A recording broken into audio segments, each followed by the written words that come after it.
Okay, ನಾನು ಆರಂಭದಲ್ಲೇ ಹೇಳಿದಂತೆ ಸಂಸತ್ತಿನಲ್ಲಿ ಇವತ್ತು ನಿಜಕ್ಕೂ ಕೂಡ ಒಂದು ರೀತಿಯಲ್ಲಿ ಐತಿಹಾಸಿಕ ದಿನ ಅಂತಲೇ ಹೇಳಬಹುದು. ಯಾಕೆ ಅಂತಂದರೆ ಲೋಕಸಭೆಯಲ್ಲಿ, ಐ ರಿಪೀಟ್, ಲೋಕಸಭೆಯಲ್ಲಿ ವಕ್ಫ್ ತಿದ್ದುಪಡಿ ಮಸೂದೆ ಮಂಡನೆಯಾಗ್ತಾ ಇದೆ ಇವತ್ತು. ಇದಕ್ಕೋಸ್ಕರ ಎರಡೂ ಅಂದರೆ ಆಡಳಿತ ಮತ್ತು ವಿರೋಧ ಪಕ್ಷಗಳೆರಡೂ ಕೂಡ ಸಕಲ ರೀತಿಯಲ್ಲಿ ತಯಾರಿಯನ್ನು ಮಾಡಿಕೊಂಡಿವೆ. ವಕ್ಫ್ ತಿದ್ದುಪಡಿ ಮಸೂದೆ ಅಂಗೀಕಾರ ಆಗುತ್ತಾ ಇಲ್ವಾ ಅಂತಕ್ಕಂಥದ್ದು ಒಂದು ಪ್ರಶ್ನೆ. ಕಲಾಪದಲ್ಲಿ ಇವತ್ತು 8 ಗಂಟೆ ಸುದೀರ್ಘವಾಗಿ ಇದಕ್ಕೋಸ್ಕರ ಚರ್ಚೆಗೆ ಸಮಯವನ್ನು ನಿಗದಿಪಡಿಸಿದ್ದಾರೆ. 8 ಗಂಟೆಗಳ ಚರ್ಚೆ ಆಗಬೇಕು. ಪರ ಮತ್ತು ವಿರೋಧ ಇದ್ದೇ ಇರುತ್ತೆ. ಚರ್ಚೆಯೆಲ್ಲ ಆದ ನಂತರದ ಮುಂದಿನ ಘಟನಾವಳಿಗಳು ಏನು ಅಂತ.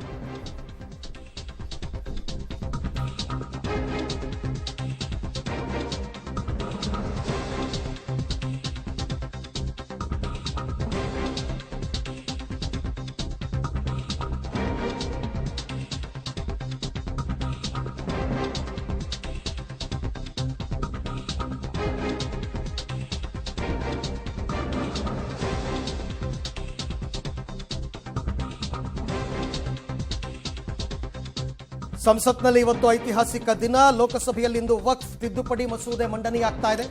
ವಕ್ಫ್ ತಿದ್ದುಪಡಿ ಮಸೂದೆ ಅಂಗೀಕಾರವಾಗುತ್ತಾ ಅಂತಂದ್ರೆ ಬಲಾಬಲಗಳನ್ನು ನೋಡಿದ್ರೆ ಅಂಗೀಕಾರ ಆಗುತ್ತೆ.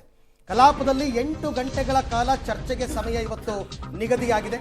ಬಿಜೆಪಿ ಸೇರಿದಂತೆ NDA ಒಕ್ಕೂಟದ ಸಂಸದರಿಗೆ ಕಡ್ಡಾಯ ಹಾಜರಿಗೆ ವಿಪ್ ಜಾರಿಯಾಗಿದೆ. ಎರಡೂ ಕಡೆಯಿಂದ ಆಗಿದೆ. ಹಾಗೆ ನೋಡಕ್ಕೆ ಹೋದ್ರೆ ಬಿಜೆಪಿ NDAನಲ್ಲೂ ಇದೆ, ಮತ್ತೆ ಇಂಡಿ ಒಕ್ಕೂಟದಲ್ಲೂ ಕೂಡ ವಿಪ್ ಜಾರಿಯಾಗಿದೆ.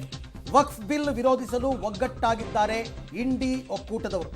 ಸಂಸದರಿಗೆ ವಿಪ್ ಜಾರಿ ಮಾಡಿದ್ದಾರೆ ಕಾಂಗ್ರೆಸ್ ಮತ್ತು SP ಎರಡೂ ಕಡೆ. ಸದನದಲ್ಲಿ ಹಾಗಾದರೆ ಬಲಾಬಲ ಹೇಗಿದೆ, ಯಾರು ಪರ ಯಾರು ವಿರೋಧ ಅಂತಕ್ಕಂಥದ್ರ ಬಗ್ಗೆ ಎಲ್ಲ ಮಾಹಿತಿಯನ್ನು ನಿಮಗೆ ನಾವು ಕೊಡ್ತಾ ಹೋಗ್ತೀವಿ. ಚರ್ಚೆಗೆ 8 ಗಂಟೆಗಳ ಕಾಲ ಅಂತಂದರೆ ಸಾಧಕ ಬಾಧಕಗಳ ಚರ್ಚೆ ಆರೋಗ್ಯಕರ ರೀತಿಯಲ್ಲಿ ಆದರೆ ಇಟ್ಸ್ ಗುಡ್. ದೇಶದ ಜನರಿಗೆ ಒಂದು ಮೆಸೇಜ್ ಹೋಗುತ್ತೆ. ಯಾತಕ್ಕೋಸ್ಕರ ಈ ತಿದ್ದುಪಡಿ ಮಸೂದೆಯನ್ನು ಮತ್ತೆ ಮಂಡನೆ ಮಾಡ್ತಾ ಇದೆ ಕೇಂದ್ರ ಸರ್ಕಾರ, ಇದರಿಂದ ಆಗುವಂತಹ ಅನುಕೂಲಗಳೇನು, ಅನಾನುಕೂಲಗಳೇನು, ಯಾಕೆ ಕಾಂಗ್ರೆಸ್ ಸೇರಿದಂತೆ ವಿರೋಧ ಪಕ್ಷದವರು ಇದನ್ನು ವಿರೋಧಿಸ್ತಾ ಇದ್ದಾರೆ, ಇದೆಲ್ಲವೂ ಕೂಡ ಚರ್ಚೆ ಆಗಬೇಕು, ಸಮಗ್ರವಾಗಿ ಚರ್ಚೆ ಆಗಬೇಕು. ಅದಕ್ಕೋಸ್ಕರನೇ 8 ಗಂಟೆಗಳ ಕಾಲ ಮೀಸಲಿಟ್ಟಿದ್ದಾರೆ ಇದೊಂದೇ ಟಾಪಿಕ್ಗೋಸ್ಕರ. ಹಾಗಾದರೆ ವಕ್ಫ್ ಬಿಲ್ನಲ್ಲಿ ಯಾರು ಪರ ಯಾರು ವಿರೋಧ ಏನು ಎತ್ತ ಅಂತ ನಾವು ನೋಡ್ತಾ ಹೋಗೋಣ. ಓಕೆ, ಸಂಖ್ಯಾಬಲವನ್ನು ನೋಡ್ಬಿಡೋಣ. ಲೋಕಸಭೆ ಸದಸ್ಯರ ಬಲ ಅಲ್ಲಿ 543 ಅಂತ ನಾವು ತೋರಿಸ್ತಾ ಇದೀವಲ್ಲ, ಆಕ್ಚುಲ್ ಆಗಿ ಈಗ ಪ್ರಸ್ತುತ ಇರೋದು 542. ಕಾರಣ TMCಯ ಒಬ್ರು ಸದಸ್ಯರು ಮೃತಪಟ್ಟಿದ್ದಾರೆ. ಸೊ 542 ಅದು ಆಕ್ಚುಲಿ 542 ಅಂತ ಅದು ಕರೆಕ್ಷನ್ ಆಗಬೇಕು. ವಕ್ಫ್ ಬಿಲ್ ಪಾಸ್ ಆಗೋದಕ್ಕೆ ಬೇಕಾಗಿರುವಂತಹ ನಂಬರ್ಸ್ ಎಷ್ಟು ಅಂತ ಕೇಳಿದ್ರೆ ಅನುಮೋದನೆಗೆ 272 ಸದಸ್ಯರ ಬೆಂಬಲ ಅಗತ್ಯ ಇದೆ.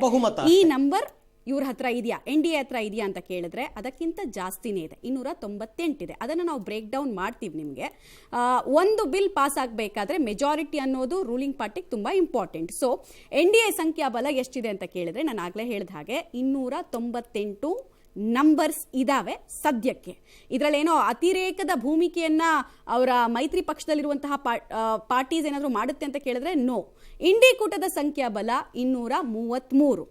ಇಂಡಿಯಾ ಒಕ್ಕೂಟದಲ್ಲಿ ಇದಾರಲ್ಲ SP ಕಾಂಗ್ರೆಸ್ ಸೇರಿದಂತೆ 233 ಜನ ಆಗ್ತಾರೆ. ಅದರಲ್ಲಿ ಕಾಂಗ್ರೆಸ್ ಬಿಗ್ ಬ್ರದರ್ನ ಕೆಲಸವನ್ನ ಮಾಡ್ತಾ ಇದೆ, ಬಿಕಾಸ್ ಅವ್ರದೇ ದೊಡ್ಡ ನಂಬರ್ ಅದರಲ್ಲಿ ಕಾಣಿಸ್ತಾ ಇರೋದು. ಬಟ್ ಬಹುಮತಕ್ಕೆ ಅಡ್ಡಿಯಾಗುವಂತಹ ನಂಬರ್ ಇವ್ರ ಹತ್ರ ಇದೆಯಾ? ನೋ. ಹೀಗಾಗಿ ಲೋಕಸಭೆಯಲ್ಲಿ ಆರಾಮ್ಸೆ ಬಿಲ್ ಪಾಸ್ ಆಗುತ್ತೆ. ಬಟ್ ಪ್ರತಿರೋಧ ವ್ಯಕ್ತ ಆಗೋ ರೀತಿ ಯಾವುದು ಹೇಗೆ ಅನ್ನೋದು ಕುತೂಹಲ. ತಟಸ್ಥ ಸಂಸದರು 11 ಜನ ಇದ್ದಾರೆ. ಇದರಲ್ಲಿ BJD ಪಕ್ಷ ಎಲ್ಲ ಇನ್ಕ್ಲೂಡ್ ಆಗಿದೆ. ಒಂದೊಂದು ಚಿಕ್ಕ ಪುಟ್ಟ ಪಾರ್ಟಿಯಿಂದ ಗೆದ್ದವರೆಲ್ಲ ಅದರಲ್ಲಿ ಇನ್ಕ್ಲೂಡ್ ಆಗಿದ್ದಾರೆ. ಇನ್ನು ನಾವು ಈ NDAನಲ್ಲಿ ನಾವು ನೋಡೋದಾದರೆ ಯಾವ ಪಕ್ಷದ ಸದಸ್ಯ ಬಲ ಎಷ್ಟೆಷ್ಟಿದೆ ಅಂತ ನೋಡೋದಾದರೆ BJP 240 ಸಂಸದರನ್ನ ಒಳಗೊಂಡಿರ್ತಕ್ಕಂಥ ಬೃಹತ್ ಪಕ್ಷ, 240 ಜನರದು ಪರವಾಗೇ ಇರ್ತಾರೆ. ಅದು ಬಿಟ್ಟರೆ TDP ಅವರಿದ್ದಾರೆ, ತೆಲುಗು ದೇಶಂ ಪಾರ್ಟಿಯವರು 16 ಜನ ಸಂಸದರ ಬಲ ಇರತಕ್ಕಂಥದ್ದು. ಇನ್ನು JDU 12 ಜನ ಇದ್ದಾರೆ ಸಂಸದರು. ಇನ್ನು ಶಿಂಧೆ ಶಿವಸೇನೆ ಮಹಾರಾಷ್ಟ್ರದಲ್ಲಿ 7 ಜನ ಸಂಸದರು ಸಪೋರ್ಟ್ಗಿದ್ದಾರೆ. ಇನ್ನು LJP ಅಲ್ಲೂ ಕೂಡ 5 ಜನ ಸಂಸದರಿದ್ದಾರೆ ಮತ್ತು ಅಪ್ನಾದಳಿಂದ ಒಬ್ಬರು. ಇದೆಲ್ಲವೂ ಸೇರಿನೇ ನಿಮಗೆ ಒಟ್ಟು 298 ಆಗ್ತಕ್ಕಂಥದ್ದು. BJP, TDP, JDU, Shinde Shiv Sena, LJP ಮತ್ತು ಅಪ್ನಾದಳ್ ಎಲ್ಲ ಸೇರಿ 298. ಬಿಲ್ ವಿರುದ್ಧ ಇಲ್ಲಿ ತನಕ ಹೋರಾಟ ಮಾಡ್ಕೊಂಡು ಬಂದವ್ರು ಯಾರ್ಯಾರು ಡೀಟೇಲ್ಸ್ ಅದನ್ನು ಕೂಡ ನೋಡ್ಬಿಡೋಣ ನಾವು. ವಕ್ಫ್ ಬಿಲ್ ವಿರುದ್ಧ ಇರೋರು ಯಾರು ಅಂತ ನೋಡಿದಾಗ ಕಾಂಗ್ರೆಸ್ ನಾನು ಆಗ್ಲೇ ಹೇಳಿದಾಗೆ ದೊಡ್ಡಣ್ಣನ ಕೆಲಸವನ್ನು ನಿಭಾಯಿಸ್ತಾ ಇದೆ. ಬಿಕಾಸ್ ಅವ್ರ ಹತ್ರ 99 ಸದಸ್ಯರ ಸಂಖ್ಯಾಬಲ ಇದೆ.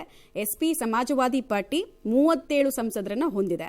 TMC 29 ಸಂಸದರನ್ನ ಹೊಂದಿದ್ದಾರೆ. ಆಕ್ಚುಲಿ 30 ಹೊಂದಿದ್ರು, ಬಟ್ ಒಬ್ರು ನಾನು ಆಗ್ಲೇ ಹೇಳಿದಾಗ ಆರಂಭದಲ್ಲೇ ಒಬ್ರು ತೀರ್ಕೊಂಡಿದ್ದಾರೆ, ಹಿಂಗಾಗಿ ಅದು 29ಕ್ಕೆ ಇಳಿಕೆ ಆಗಿದೆ. DMK ಸ್ಟಾಲಿನ್ ಅವರ ಪಾರ್ಟಿ 22 ಸಂಸದರಿದ್ದಾರೆ.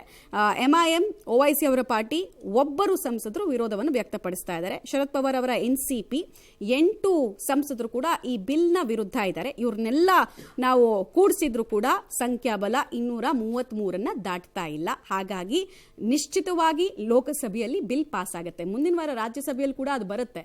ಆಗ್ಲೂ ಕೂಡ ನಿಶ್ಚಿತವಾಗಿ ಅಲ್ಲೂ ಪಾಸ್ ಆಗುತ್ತೆ. ಬಿಕಾಸ್ ನಂಬರ್ಸ್ ಏನ್ ಬೇಕು ಅದನ್ನ ತಗೊಳ್ಬಹುದು, ಅದಿದೆ ಅವ್ರ ಹತ್ರ. ಓಕೆ, ಡೀಟೇಲ್ಸ್ ನಾವು ಮುಂದುವರಿಸಿ ನೋಡೋದಾದ್ರೆ ಲೋಕಸಭೆ ಹಾಗೂ ರಾಜ್ಯಸಭೆಗೆ ಸಂಬಂಧಪಟ್ಟ ಇದೆರಡೂ ಕೂಡ ಇಲ್ಲಿ ಬಲಾಬಲಗಳನ್ನ ನಾವು ನಿಮಗೆ ಹೇಳ್ತಾ ಇದ್ವಿ, ಯಾವ ಯಾವ ಒಕ್ಕೂಟದ ಪರವಾಗಿ ಎಷ್ಟೆಷ್ಟು ಸಂಸದರಿದ್ದಾರೆ ಅಂತ ಅಂದ್ಬಿಟ್ಟು.